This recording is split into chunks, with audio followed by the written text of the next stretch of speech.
welcome back to my channel. I know it's been a minute, I'm sorry. I am back, hopefully to stay this time. But if you're still with me, thank you so much for being here. I'm so excited to see you again. And if you're new here, thanks for joining us. We're excited to have you. Here's a little reminder that if you like true crime, you can hit the little subscribe button down below as well as the bell icon so you can be notified when I upload. I do want to give my typical disclaimers that some of the stuff that we talk about here can be pretty heavy. So if that's something your mental health cannot handle, just do me a favor and click off this video and I can catch you somewhere else, but your mental health will always be so much more important than any YouTube video ever will be. Another thing that I do want to speak about is that sometimes a lot of times, some victims can still be alive and are still affected by the things that we talk about. So please remember to always remain respectful and kind. This is more about spreading awareness than anything else. And so I just want to please just remember to be kind, because there are still people who are reading about this that are affected by this. So with all of that being said, let's go ahead and jump into today's video. Today we're going to be talking about Lucie Blackman. This is there's a documentary on Netflix that I just recently watched, and I'm just absolutely floored that I had never heard about this case before. It's absolutely mind-bending, and so we're going to talk about that today. Lucie was born on September 1st of 1978 to Tim and Jane Blackman. Lucie did have two other siblings, that was Sophie and Rupert. They lived in Seven Oaks, which is in the county of Kent in England. Lucie was an absolute sweetheart. She was just so kind and vibrant and fun and everything that is good in the world.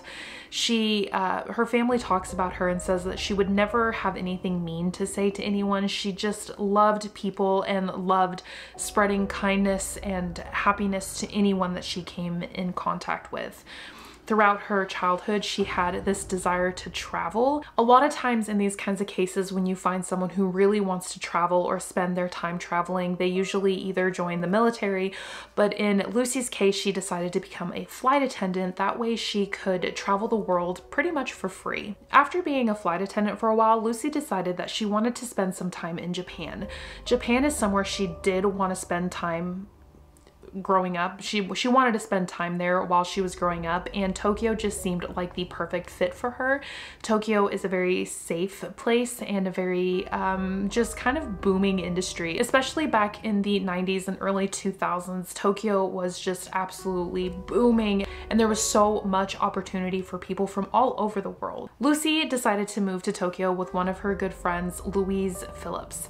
Both Lucie and Louise wanted to spend some time there and just enjoy the culture and enjoy the experience, and both of them decided to become hostesses. They were hosting at a nightclub named Casablanca, and by hostessing I don't mean that they were like greeting people at the door and then directing them to a table.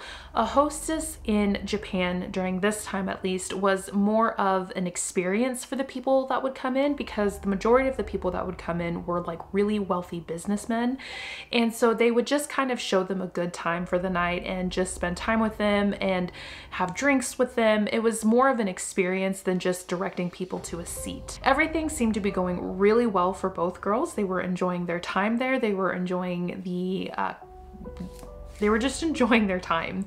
That was until July 1st of 2000. Lucie and Louise had only been living in Tokyo for about a month, and on July 3rd, Louise calls Lucie's father and says that there is something very wrong because she has not heard from Lucie since July 1st. Louise tells Tim that she has been trying to email Lucie, she's tried to call her, she hasn't seen her anywhere, and this is just really unusual behavior for Lucie. She's usually the type of person that checks in regularly, and they would have seen each other throughout the day because they did live together. The local police were called, but during their initial investigation, they figured that Lucie had just run away. A lot of times, girls that would come over and hostess would overstay their visa, and when that happened, they were trying to avoid the local police because if they were captured, then they would be deported back to their own countries. So thinking that Lucie had just overstayed her visa or was in some kind of trouble, she was trying to avoid the police to be deported back to England. But Lucie's family knew that she would never do anything like that. It was just wasn't in her nature. She had never done it before, so why would she suddenly start now? Tim Blackman knew that something was wrong. He knew that Lucie was in some kind of trouble, otherwise they would have heard from her. So he decided to hop on the first flight to Tokyo and to try to help find Lucie. But Tokyo was a city of 27 million at the time, and so this was like looking for a needle in a haystack. The local police were looking for Lucie, but not as much as Tim would have liked. So he immediately jumped in and started posting missing person flyers for Lucie. I mean, he posted thousands of flyers all over Tokyo just in hopes that somebody would have seen her. Tim hired an interpreter to help him discuss things with the local police, and he asked them if they had looked into any of the security footage from around the city, but he was very disappointed to find out that there wasn't really a lot of security cameras around the city. The government didn't like having security cameras around the city because they were afraid that it would intervene with people's privacy. And that's kind of wild to hear in this day and age, like a government worried about your privacy. That's kind of weird. But at the time they were worried about the privacy. So really there wasn't much security footage to look through because there wasn't any. But it wasn't just the fact that there was hardly any security footage or the fact that he couldn't speak to the local police department. Tim's interpreter let him know that Lucie might not get the investigation that he wanted her to have because she wasn't a local woman, and so the interpreter was worried that Lucie she wouldn't get as much attention as she would have had she been a local woman. So Tim decided to turn to the media to get more eyes on Lucie's case and to help get her face and her name out there a little bit more. We all know how powerful the media can be, especially in today's day and age when we have social media. We know how widespread things can become very, very quickly if you are on anything TV related, or I mean, obviously they didn't have social media back then, but media can be a very powerful tool in these kinds of cases to help spread awareness about these things. But we also know that when things go viral, a lot of strange theories can start coming forward, and a lot of really weird things can come forward. And it was no different in Lucie's case. There were wild theories coming out about where Lucie had gone. There were things like she had joined a religious cult. Her family knew that this couldn't possibly be it because Lucie was by nature a very skeptical person. And so they just knew that she wasn't the type to join a cult. There were also theories being thrown around that Lucie had actually been trafficked and that she had been put on a ship to Hong Kong. There was some speculation because of the industry that she was in as a hostess that this might have happened to her. The thing that's important to remember is that while these girls were hired to show really rich men a good time, there was never any sex involved in these cases. It was literally just, they were there to have drinks with these men and have fun with them for the night, but the people that hired them expected them to stay in the bar. That didn't always happen though. As we know, not everything is black and white, and a lot of times there's a lot of gray area. So sometimes these girls, in order to earn more money, would go out to dinners with these men before showing up at the club and having more drinks with them there. There were a lot of bonuses given if the women did drink in excess with them at the bar. And so there was some pressure, it seems like, to maybe drink to excess or something like that. And a lot of times girls would go and have dinners beforehand with the men, but there really typically shouldn't be sex involved in these things. So the fact that her job was kind of scrutinized in this way also seems a little bit out there because it wasn't supposed to be like that. She was just supposed to be paid to have fun with these men, if that's making sense.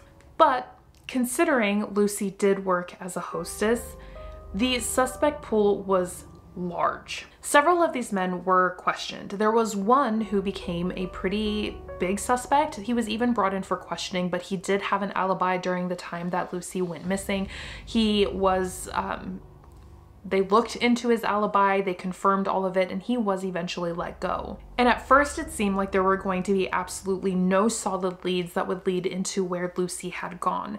But this didn't stop Tim. He continued going to the media, he continued putting missing posters up, and this would eventually lead to some disagreements between him and the local police department. The local police department felt like Tim was making them look incompetent, like they couldn't do their jobs, and the more he went to the media, the more upset they got.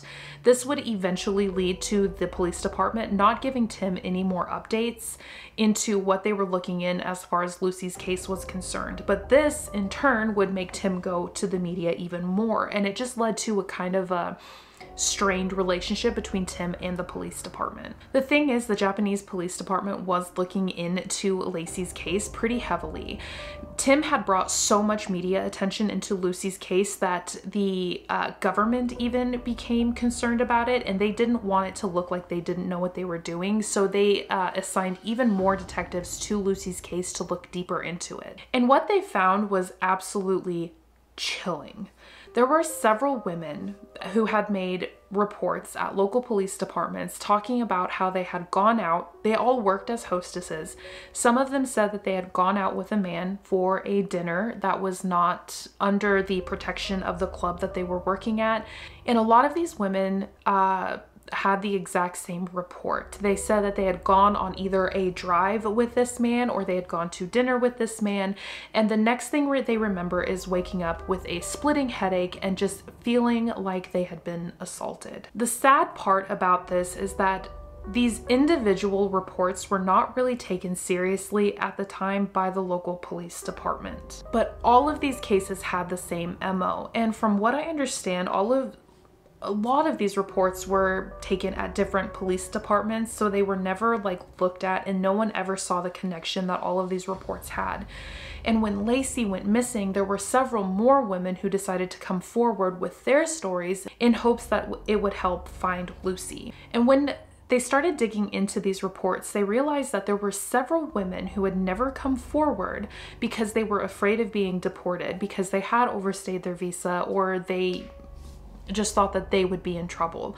So the couple of reports that they did have at these police departments did not cover the huge majority of women who had in fact experienced something very similar. Like I said, all of these girls had basically the same story. They had either gone on a long drive with a man, they had gone to dinner with a man, he drove a luxurious vehicle, and they all woke up the next morning not remembering anything, knowing they had been drugged, and feeling like they had been sexually assaulted. All of the women knew that this man came from a lot of money based on the way he was dressed and based on the car he drove. It was at this point that the police knew that there was a predator loose on the streets and had been loose for a very long time. The local police was still not discussing much with Tim. At this point, they weren't just afraid that he would make them look incompetent, they were afraid that he would reveal something to the media that they were trying to keep under wraps. So this just led to more tension between the police department and Lucie's family. Eventually, Lucie's family decided to put up a reward of 1.5 million yen in hopes that someone would come forward. They also set up a tip line. That way that any Western girls who didn't feel comfortable going to the police directly could call this tip line with anything that they had that might lead to the whereabouts of Lucie. While Tim was working with this hotline, the local police department was working with a woman named Jessie. Jessie came from Australia and she was working as a hostess the same as Lucie had. The thing is, Jessie still had the name of the man who had, as she suspects, sexually assaulted her. Jessie had the exact same story of going out on a cruise with a man in a luxurious car, waking up the next morning knowing she had been drugged and knowing she had been sexually assaulted. The thing that makes Jessie's story different is that she had the name and the number of the man that she went out with. This notebook that she had written his name in was still in Australia, so the police called her father in Australia and asked him to mail this notebook to them so they could see it themselves. When they received the notebook, she had scribbled out the name and the number, probably out of anger, but they were still able to hold up the piece of paper to the light and see the name and the number. The name written was Yuji Honda, and as luck would have it, the number that she had written down was still in working order. Detectives decided to pull the call logs, and once again, as luck would have it, Lucie's number was in the call logs. What police were able to find from the call logs, they were able to track down the name, and unfortunately this was a false name that this person had given, but they were able to work with the phone company and get the location that these calls had been made. The thing that was strange is that every call came from a different location. So one came from a really luxurious place, and then another came from a different place, and they were all within minutes of each other's. And the investigators knew that it would be impossible for this person to go from one location to the other in the time that had lapsed since the last phone call. So one investigator decided to look at the cross section of where these calls were being made and thought that maybe this person was living in this area where all the phone towers intersected. They were able to decide that these phone calls were coming from a very high-end area of Tokyo named Akasaka, and I might have said that wrong, correct me if I did. There was a very high-end apartment building in this area, so police decided to go to this apartment building and kind of question some of the employees and get a feel for the place.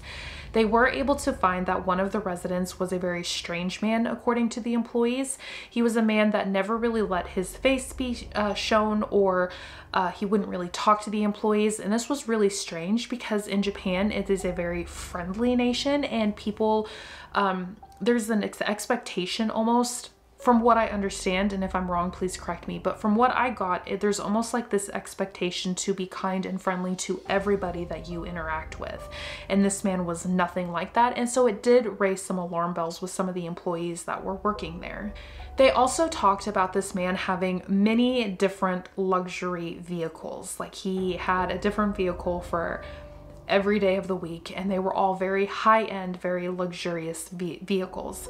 But none of this was enough for a search warrant, so police had to continue their search somehow in a different way. Not having very much to go on, police decided to go back to the drawing board and talk to these other hostesses who had had these experiences. Again, not many were willing to talk because they were afraid of being arrested themselves. But finally, they were able to talk to one woman, and her name was Monica, and she was also from England. She told police about an experience that she had with a man that she was supposed to be hostessing for. She told them on October 10th of 1997, she had gone with this man and they had driven to the Zushi Marina. The Zushi, again, I might have said that wrong, Marina was about an hour and a half away from Tokyo. This is a very luxurious resort where kind of like the rich and the famous go to relax. The problem is that Monica did not remember the exact building she had been taken to. So police went with Monica and they went to the areas that she had gone. They had a picture with Lucie with them, and they walked into a restaurant. There was a waitress there that happened to remember that on July 1st, she saw a woman that looked exactly like Lucie. Investigators were able to get a list of all the residents that lived at this luxurious resort, and they had to kind of go through the names one by one. They knew that they were looking for a man, so they were able to get rid of all the women's names and just started looking at the men. There was one name on this list that jumped out to them, and this was Joji Abara. The thing that was interesting to them about Joji Abara is that he had been arrested before. The reason he was arrested is he had dressed up as a woman, entered into a woman's bathroom, and then was filming the women as they came into this restroom. The investigators that were looking at Lucie's disappearance decided to ask for his mugshot from the arresting police department. The thing is that Joji had almost refused to take a mugshot. He refused to look at the camera. He just refused for this picture to be taken. But they still asked for it to be faxed over to them, and when they received it, it was a low quality picture, and you can tell in the picture, but he's trying to look down, trying to avoid the camera. Thinking that maybe this was enough for Monica and Jesse to be able to pick him out of a photo lineup, they did. They asked both Monica and Jesse to look at a photo lineup, and both Monica and Jesse picked Joji Ibarra out from this lineup. At this point, Lucie has been missing for 100 days. They don't know if she's being held hostage. There's no sign that she has died or that no body has shown up, so they're thinking that maybe Joji has her held hostage somewhere. So they decide to ambush him. There's several officers who go to his home and at his apartment complex. They know that he's an early riser. They also know that at 7 a.m. every morning he leaves his apartment to go get the local newspaper. Instead of going into his apartment and risking him doing something stupid, they just wait for him to exit his apartment on his own. And right at 7 a.m. he exits the apartment. An investigator approaches him and asks him if he's Joji Ibarra, to which he responds yes, and they arrest him. Joji Ibarra was a very wealthy man. He was the president of a property management firm. He had inherited this company from his father, who had also left him a ton of money. This was enough for investigators to get search warrants for all of his properties, and he had plenty of them. In these properties, they found several very chilling things. They found a lot of drugs and a lot of alcohol. They also found like a journal where Joji is talking about he can feel himself becoming evil, but I know the worst thing they found was over 400 videotapes of women being sexually assaulted. Each one of them was labeled with different names of women. I can't believe how incredibly hard that was for the investigators to find all of these videotapes, because somebody had to go through each and every one of them.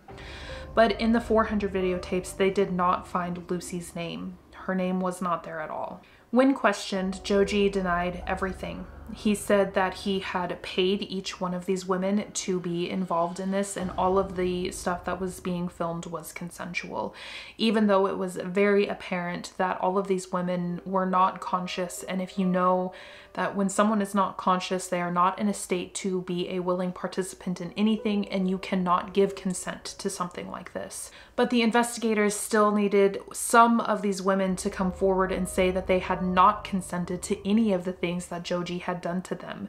But again, they were afraid of being arrested or deported or anything that, they were just afraid to come talk to the police. So the investigators were having a really hard time finding anybody to come forward saying that I did not consent to this. So trying to move forward, investigators sat down and watched all of these videotapes. When they couldn't really find anything to help them in their investigation, they asked a forensic investigator to come in and watch these films and look for something that they might have missed. While this forensic investigator is watching these videos, he notices that one woman in particular is shaking. She's got like tremors in her hands, and he's wondering why she has these tremors when she is not conscious at all. This forensic investigator, and I'm gonna have to read this down here, but he knows that being drugged by chloroform can lead to acute hepatitis from chloroform toxicity. Essentially what he's saying is that being poisoned with chloroform can lead your brain to stop functioning properly because the liver is not doing its job taking the toxins out of the bloodstream. And one of the symptoms of this toxicity can be the tremors that he was seeing in this woman. The woman that they were discussing on this videotape, her name was Carita Ridgway. Carita was traveling with her sister through Japan, and her sister was able to find a job that let them stay there a little bit longer. Carita was struggling to find a job for herself, and so that's when she turned to hostessing. This was back in 1992. Carita decided that she was going to hostess until she could find a more permanent job. But unfortunately, one night she was dropped off at the hospital by a man who said she was suffering from food poisoning. Doctors did notice that she had been going into organ failure, and they did try to help her, but she sadly passed away. Police didn't really want to do anything with this information at the time, and so Carita was buried. But the investigators working on Lucie's case were in luck because there was a portion of Carita's liver that had been preserved, and so they were able to test that. And upon testing her liver, they were able to find that Carita had died of chloroform toxicity. So at this point, they do have Joji for one murder. That's Carita's murder. But Joji is still denying that he had anything to do with Lucie's disappearance. But his story keeps changing, because at one point he's saying that he's never seen Lucie, he has no idea who she is, and then the next moment he's saying that he did spend time with her, but he left her alive and well. But investigators refuse to give up, and upon searching Joji's home and all of his properties, they find that Joji has a problem of not throwing anything away. This is including receipts. So they were able to find receipts for July 1st, July 3rd, July 4th, in all of the time that he might have been with Lucie.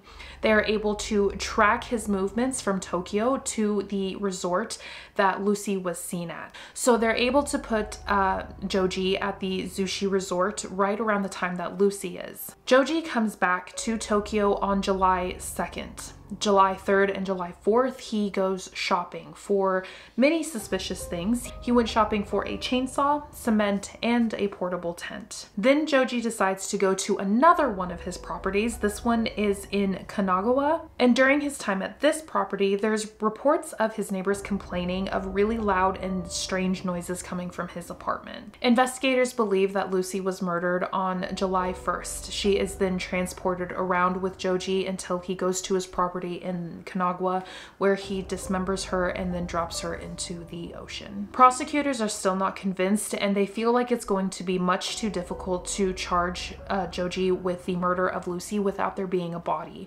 So investigators go to work. They drag the ocean. They try looking for Lucie at the bottom of the ocean floor. They're looking along the coastline. They're looking everywhere for her, but they are unable to find her anywhere. At this point, Lucie has been gone for 200 days, and the investigators are given one more week to search this oceanfront property that Joji owns. They've looked in the ocean, they've looked along the shoreline, they've looked everywhere, but this area has certain seaside caves that are near this area. So one of the investigators on a hunch decides to search the cave. Inside, he finds Lucie. Upon finding Lucie's body, investigators and prosecutors feel comfortable charging Joji with the murder of Lucie and the murder of Kurita and the sexual assault of 8 women, despite there being over 400 videotapes of other women. Joji was found guilty for the murder of Kurita and the sexual assault of the 8 women, but he is acquitted of all charges when it comes to the case of Lucie. Joji was given a life sentence, but the Blackman family was not satisfied in this verdict, so they decided to appeal the court's decision. They appealed this in 2007, and during appeal, Joji would be found guilty of the dismemberment and hiding Lucie's body. This would make his life sentence irreversible, so Joji will spend the rest of his life in prison. This case is absolutely tragic and heartbreaking, and the fact that 400 women were assaulted and he was free to go says so much about how money can change the course of so many people's lives in not a very good way. One thing that I do want to note is that every year on the anniversary of Lucie's death, the investigators that worked on her case go to the cave where she was found and pay their respects. It just goes to show that the human race is just that, the human race, and that we are all connected. And for the investigators to be able to pay respect for someone that they worked so hard to find, I think says a lot. What happened to Lucie and those other 400 women should never have happened. Lucie should have gone on to live a beautiful and happy life. She should have traveled the world and seen all the things that she wanted to see, but it was one evil person's actions that would change the course of history. I hope each one of his victims has found a sense of peace in their lives and has been able to find the beauty in life again. And I hope that Lucie and Kurita are resting in peace. That's really all I have for you all today. I hope this video finds you safe. I hope it finds you well. And I hope that it brings awareness and just the right amount of caution while still allowing you to enjoy your life to the fullest extent. But I hope this finds you well. I hope you are safe and loved, and I would love to know your thoughts and your comments down below, so you can leave them there. But that's all I have for you today. As I said, I will see you hopefully next week. I love you all very much. Bye-bye.